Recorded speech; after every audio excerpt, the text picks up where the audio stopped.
One of the most common questions I get as someone who can only eat 14 foods is, how do I not have deficiencies and how am I not underweight? And part of the answer is, I don't really know. Every time I meet with my doctors and my dietitians, we're always a little bit shocked, or at least we were in the past when I had a much more limited diet.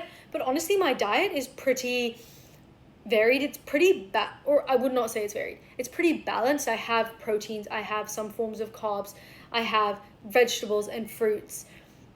But with that being said, we do regular tests to make sure, or try and check that there aren't any major deficiencies in different vitamins and minerals that we can test for. But I know those tests aren't completely foolproof, and that is something that I do have to keep an eye on. I'm always paying attention to different symptoms that I'm having and how things are changing. A few months ago, I was having some different symptoms that all started all of a sudden, and my potential concern was that there could be something that I was having a deficiency in. So I did go to my doctor and we tested things and we figured out what it was, and I was able to fix it. But that is something that I do have to pay really close attention to because it is such a big possibility. And I will say, as just a general thing as well, I know that my diet is probably not ideal, especially for like my gut microbiome.